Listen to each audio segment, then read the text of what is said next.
Hi friends, home cook ಚಾನಲ್ಗೆ ಸ್ವಾಗತ.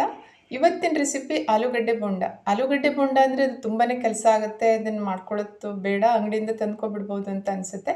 But ಮನೆಯಲ್ಲಿ ಸುಲಭವಾಗಿ ಮಾಡ್ಕೊಳ್ಬೋದು. ಅಷ್ಟೇನು ಜಾಸ್ತಿ ಕೆಲಸ ಆಗಲ್ಲ ಅದನ್ನು ಮಾಡಲಿಕ್ಕೆ. ಸುಲಭವಾಗಿ, ರುಚಿಯಾಗಿ, ಹೆಲ್ತಿಯಾಗಿ ಮಾಡ್ಕೊಳ್ಳುವಂಥ ಆಲೂಗಡ್ಡೆ ಬೋಂಡ. ನೋಡಿ, ನಾನಿಲ್ಲಿ 4 ಆಲೂಗಡ್ಡೆಯನ್ನು ಬೇಯಿಸಿಟ್ಕೊಂಡಿದ್ದೀನಿ. ಅದನ್ನು ಸಿಪ್ಪೆ ತೆಗೆದು ಸ್ಮ್ಯಾಶ್ ಮಾಡಿ ಇಟ್ಕೋಬೇಕು.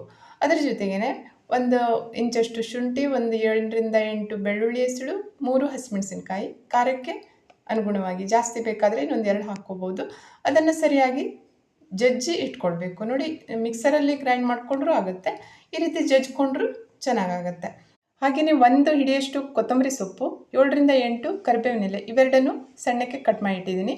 ಜೊತೆಗೆ 1 ಮೀಡಿಯಂ ಗಾತ್ರದ ಈರುಳ್ಳಿಯನ್ನು ಸಣ್ಣಕ್ಕೆ ಕಟ್ ಮಾಡಿ ಇಟ್ಕೊಂಡಿದ್ದೀನಿ. ಆನಂತರ ಆಲೂಗಡ್ಡೆ ಫ್ರೈ ಮಾಡ್ಕೊಳ್ಳಿಕ್ಕೆ ಒಂದು ಕಡಾಯಿಯನ್ನು ಗ್ಯಾಸ್ ಫ್ಲೇಮ್ ಮೇಲೆ ಇಟ್ಟಿದ್ದೇನೆ. ಅದಕ್ಕೆ 1.5 ಸ್ಪೂನಷ್ಟು ಎಣ್ಣೆಯನ್ನು ಹಾಕಿದ್ದೇನೆ. ಎಣ್ಣೆ ಗರಂ ಆದಮೇಲೆ 1 ಟೇಬಲ್ ಸ್ಪೂನ್ ಸಾಸಿವೆ, 1 ಟೇಬಲ್ ಸ್ಪೂನ್ ಜೀರಿಗೆಯನ್ನು ಹಾಕಿ ಅದು ಚಿಟಪಿಟ ಅನ್ನಕ್ಕೆ ಶುರು ಆದಮೇಲೆ ಅದಕ್ಕೆ ಜಜ್ಜಿಟ್ಕೊಂಡಿರುವಂಥ ಶುಂಠಿ ಬೆಳ್ಳುಳ್ಳಿ ಪೇಸ್ಟನ್ನು ಹಾಕಿ ಅದರ ಹಸಿ ವಾಸನೆ ಹೋಗೋ ತನಕ ಫ್ರೈ ಮಾಡ್ಕೊಳ್ಬೇಕು.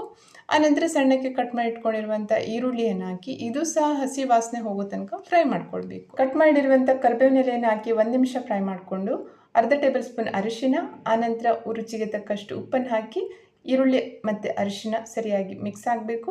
ಆನಂತರ ಸ್ಮ್ಯಾಶ್ ಮಾಡಿಟ್ಕೊಂಡಿರುವಂಥ ಆಲೂಗಡ್ಡೆಯನ್ನು ಹಾಕಿ ಸರಿಯಾಗಿ ಮಿಕ್ಸ್ ಮಾಡಿ ಕೊನೆಯದಾಗಿ ಇದಕ್ಕೆ ಸಣ್ಣಕ್ಕೆ ಕಟ್ ಮಾಡಿರುವಂಥ ಕೊತ್ತಂಬರಿ ಸೊಪ್ಪನ್ನು ಹಾಕಿ ಒಂದು 2 ನಿಮಿಷ ಇದನ್ನು ಈ ರೀತಿ ಹುರಿಬೇಕು. ನೋಡಿ, ಅದು ನೀರಿನ ಅಂಶ ಇರುತ್ತಲ್ಲ ಆಲೂಗಡ್ಡೆಯಲ್ಲಿ, ಅದು ಡ್ರೈ ಆಗಬೇಕು. ಅಲ್ಲಿ ತನಕ ಇದನ್ನು ಹುರ್ಕೊಂಡ್ರೆ ಸಾಕು. ಗ್ಯಾಸ್ ಫ್ಲೇಮನ್ನು ಲೋ ಅಲ್ಲಿ ಇಟ್ಕೊಂಡೇ ಹುರ್ಕೊಳ್ಬೇಕಾಗತ್ತೆ. ನೋಡಿ, ಇದನ್ನು ಸ್ಟರ್ ಮಾಡುವಾಗ ಕಡಾಯಿಗೆ ಅಂಟ್ಕೊಳ್ಬಾರ್ದು, ಕಡಾಯಿಯನ್ನು ಬಿಟ್ಟು ಬರಬೇಕು. ಅಷ್ಟು ಡ್ರೈ ಆದರೆ ಸಾಕು. ಆನಂತರ ಫ್ಲೇಮನ್ನು ಆಫ್ ಮಾಡಿ ಇದು ತಣ್ಣಗಾಗಲಿಕ್ಕೆ ಬಿಡಬೇಕು. ನೋಡಿ, ಹಿಟ್ಟನ್ನು ರೆಡಿ ಮಾಡ್ಕೊಳ್ಳಿಕ್ಕೆ 2 ಕಪ್ಪಷ್ಟು ಕಡಲೆ ಹಿಟ್ಟನ್ನು ಒಂದು ಪಾತ್ರೆಯಲ್ಲಿ ಹಾಕಿದ್ದೇನೆ. ಅದಕ್ಕೆ ಅರ್ಧ ಕಪ್ಪಷ್ಟು ಅಕ್ಕಿ ಹಿಟ್ಟನ್ನು ಹಾಕ್ತಾ ಇದ್ದೀನಿ. ಅಕ್ಕಿ ಹಿಟ್ಟನ್ನು ಹಾಕೋದ್ರಿಂದ ಬೋಂಡ ಸ್ವಲ್ಪ ಕ್ರಿಸ್ಪಿಯಾಗಿರ್ತದೆ. ಸ್ವಲ್ಪ ಹೊತ್ತು ಇಟ್ಟರೂ ಸಹ ಅದು ನರಮ್ ಆಗಿಬಿಡೋದಿಲ್ಲ. ನಂತರ ಅರ್ಧ ಟೇಬಲ್ ಸ್ಪೂನ್ ಜೀರಿಗೆ, 1/4 ಟೇಬಲ್ ಸ್ಪೂನ್ ಅರಿಶಿನ, ಅರ್ಧ ಟೇಬಲ್ ಸ್ಪೂನ್ ಮೆಣಸಿನ ಹಿಟ್ಟು, ರುಚಿಗೆ ತಕ್ಕಷ್ಟು ಉಪ್ಪು, ಇವಿಷ್ಟನ್ನು ಹಾಕಿ ನೀರನ್ನು ಸ್ವಲ್ಪನೇ ಹಾಕಿ ಕಲಿಸ್ಕೊಳ್ಬೇಕಾಗತ್ತೆ. ನೋಡಿ, ಒಂದೇ ಸಮನೆ ನೀರನ್ನು ಹಾಕೋಬಾರ್ದು, ನೀರನ್ನು ನೋಡಿ ಹಾಕ್ಕೊಳ್ಬೇಕು. ಹಿಟ್ಟನ್ನು ನಾವು ಕಲಿಸ್ತಾ ಹೋದಾಗ ನಮ್ಗೆ ಅಂದಾಜು ಸಿಗುತ್ತೆ ಎಷ್ಟು ನೀರು ಬೇಕಾಗತ್ತೆ ಅನ್ನೋದು. ಸ್ವಲ್ಪನೇ ನೀರನ್ನು ಹಾಕಿ ಕಲಿಸ್ಕೊಳ್ತಾ ಹೋಗಬೇಕಾಗತ್ತೆ. ಒಂದೇ ಸಮನೆ ನೀರನ್ನು ಹಾಕಿಬಿಟ್ಟು ತೆಳ್ಳಗೆ ಮಾಡಿಕೊಂಡ್ರೆ ಮತ್ತೆ ಹಿಟ್ಟು ಮತ್ತು ಎಲ್ಲ ಸಾಮಾನುಗಳನ್ನು ಎಕ್ಸ್ಟ್ರಾ ಆ್ಯಡ್ ಮಾಡ್ತಾ ಹೋಗಬೇಕಾಗತ್ತೆ. ಅದರ ಬದಲು ಸ್ವಲ್ಪ ನಿಧಾನಕ್ಕೆ ನೀರನ್ನು ಹಾಕಿ ಕಲಿಸ್ತಾ ಹೋಗಬೇಕು. ನೋಡಿ, ಈ ರೀತಿ ಹಿಟ್ಟು ಇಷ್ಟು ದಪ್ಪ ಇರಬೇಕು, ಅಂಟ್ಕೊಳ್ಳೋ ಹಾಗೆ ಇರಬೇಕು. ನೋಡಿ, ಕೈಗೆ ಈ ರೀತಿ ಇದ್ದರೆ ಸಾಕು. ನೋಡಿ, ಫ್ರೈ ಮಾಡಿ ಇಟ್ಕೊಂಡಿರುವಂಥ ಆಲೂಗಡ್ಡೆ ತಣ್ಣಗಾಗಿದೆ. ಅದನ್ನು ಈ ರೀತಿ ಉಂಡೆ ಮಾಡಿ ಇಟ್ಕೊಳ್ಬೇಕು. 2 ಅಂಗೈಯಲ್ಲಿಟ್ಟು ಅದನ್ನು ಸ್ಮೂತಾಗಿ ತಿಕ್ಕಿ ಲಾಡು ಥರ ಮಾಡಬೇಕು. ಈ ರೀತಿ ಮಾಡೋದ್ರಿಂದ ಅದು ಕೈಗೆ ಅಂಟ್ಕೊಳ್ಳೋದಿಲ್ಲ. ಹಾಗೆಯೇ ಬೇಗ ಅದನ್ನು ಹಿಟ್ಟಲ್ಲಿ ಮುಳುಗಿಸಿ ಎಣ್ಣೆಯಲ್ಲಿ ಬಿಡಲಿಕ್ಕೆ ಚೆನ್ನಾಗಾಗುತ್ತೆ. ನೋಡಿ, 4 ಆಲೂಗಡ್ಡೆಯಿಂದ ಸುಮಾರು 15ರಷ್ಟು ಬೋಂಡವನ್ನು ಮಾಡ್ಕೊಳ್ಬೋದು. ನೋಡಿ, ಈ ಕಡೆ ಎಣ್ಣೆಯನ್ನು ಗರಂ ಮಾಡಲಿಕ್ಕೆ ಇಟ್ಟಿದ್ದೇನೆ. ಇದು ತೆಂಗಿನ ಎಣ್ಣೆ. ಎಣ್ಣೆ ಚೆನ್ನಾಗಿ ಗರಂ ಆಗಬೇಕು. ಇದ್ರ ಒಳಗಡೆ ಬೇಯುವಂಥದ್ದೇನೂ ಇಲ್ಲ, ಹೊರಗಡೆ ಅಷ್ಟೇ ಕ್ರಿಸ್ಪಿ ಆದರೆ ಸಾಕಾಗುತ್ತೆ.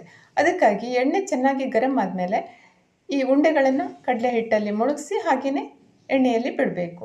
ಗ್ಯಾಸ್ ಫ್ಲೇಮನ್ನು ಮೀಡಿಯಮಲ್ಲಿ ಇಟ್ಕೊಂಡೆ ಬೋಂಡವನ್ನು ಕರಿಬೇಕಾಗತ್ತೆ. ಇದ್ರ ಒಳಗಡೆ ಬೇಯುವಂಥದ್ದೇನೂ ಇಲ್ಲ, ಹೊರಗಡೆ ಕ್ರಿಸ್ಪಿ ಆದರೆ ಸಾಕಾಗುತ್ತೆ. ಸ್ವಲ್ಪ ಕಲರ್ ಚೇಂಜ್ ಆಗಬೇಕು. ಅಷ್ಟಾದ ನಂತರ ಇದನ್ನು ಎಣ್ಣೆಯಿಂದ ತೆಗೆದುಬಿಡ್ಬೋದು. ನೋಡಿ, ಗರಿ ಆಗಿರುವಂಥ ಆಲೂಗಡ್ಡೆ ಬೋಂಡ ರೆಡಿ ಆಯಿತು. ಈವ್ನಿಂಗ್ ಟೈಮಲ್ಲಿ ಆಚೆ ಹೋಗಿ ಬೋಂಡ ಅಥವಾ ಬಜ್ಜಿ ಇವುಗಳನ್ನೆಲ್ಲ ತಿನ್ನೋ ಬದಲು ಮನೆಯಲ್ಲಿ ಸುಲಭವಾಗಿ ಮಾಡ್ಕೊಳ್ಬೋದು. ಹಾಗೆಯೇ ಅಡುಗೆ ಎಣ್ಣೆ ನಮಗೆ ಯಾವುದು ಇಷ್ಟ ಆಗುತ್ತೆ ಅದನ್ನು ಹಾಕಿ ಮಾಡ್ಕೊಳ್ಳಿಕ್ಕಾಗತ್ತೆ. ಮಕ್ಕಳಿಗಂತೂ ತುಂಬಾ ಇಷ್ಟ ಆಗುತ್ತೆ. ಶಾಲೆಯಿಂದ ಬಂದಾಗ ಈ ರೀತಿ ಸ್ನ್ಯಾಕ್ಸ್ ಐಟಮ್ ಸಿಕ್ಬಿಟ್ರೆ ನೀವು ಸಹ ಟ್ರೈ ಮಾಡಿ. ಇನ್ನೊಂದು ರುಚಿಯಾಗಿರುವಂಥ ರೆಸಿಪಿಯೊಂದಿಗೆ ಮತ್ತೆ ಭೇಟಿ ಆಗ್ತೇನೆ. Thank you.